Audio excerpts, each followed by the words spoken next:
anu kalintang berehan mana kapapada makhlukna Gusti Allah.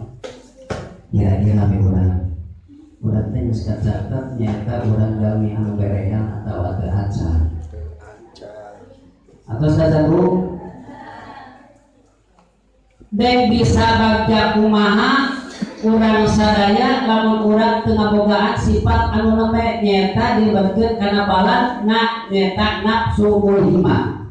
Ari nafsu mulhimah teh nomor kahiji balanna teh berehan. Sedangkan saur hadis Rasulullah jalma nu berehan teh nyaeta hiji bakal dipika cinta ku Gusti Allah. Nu kadua nyaeta bakal diasupkeun deukeut kana surgana Gusti. Nu katilu bakal dipika resep, dipika nyaan, dipagadeudeuh lain ukul ku Allah tapi ku manusia.